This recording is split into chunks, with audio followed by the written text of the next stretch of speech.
Hi, this is Mike Regan with Transact's 2-Minute Warning for the week of January 12th. And in this week's 2-Minute Warning, we have a very important question for you. As the great freight recession continues and more truckload carriers leave the marketplace, what does this mean for your freight cost in 2026?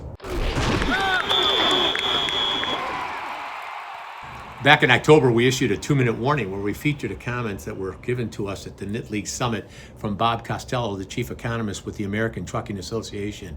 He chronicled what was going on with the freight recession, started back in 2023. Here we are marching into 2026. It is continuing, and Bob said 2026 doesn't look like carriers will see an increase in demand, which means that the only way we're going to see rates go up if there's a contraction in supply. Now, how this contraction occurs? Well, what's going on with the drivers? If they see a drop in the number of drivers, a significant drop due to the English Language Proficiency Act or the issue with CDL licenses for non-resident aliens, we could see a lot of drivers exit the marketplace, but we are also seeing trucking companies leave the marketplace. Last week, I read an article, and truthfully, it was rather sad. Davis Trucking out of Florida announced that they're closing their doors. They have 160 trucks, 140 drivers, but what really was interesting was the heart shown by the owner. And when he announced why they're shutting their doors. No, they're not bankrupt. They have the resources to pay their creditors and their employees. But he commented on the fact that really the trucking company hasn't been profitable since 2023.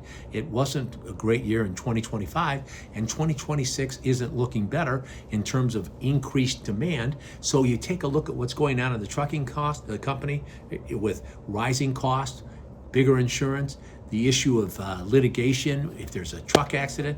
And one of the things he said was he made a decision to protect him and his family. He felt like every truck that went out the door, he was playing Russian roulette with what he had built for over the past 40 years. Now, this raises some important questions. The carrier selection process is critically important. Engaging when freight rates might also go up can impact your freight budgets in 2026. Now, if you're interested in the answers to those questions and more, let me talk to you about Transact's rapid assessment process.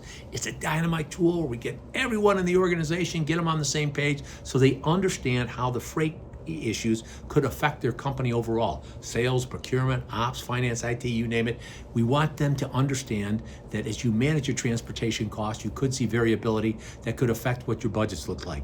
Now, if you're interested in learning more about this rapid assessment, send me an email, give us a call, or let's get together for a one-on-one conversation via Calendly. It's easy, it's simple, and we're happy to do it because with each and every 2-minute warning, we're here to remind you. We are on your team, here to help, and passionate about seeing you be successful. Have a great 2026.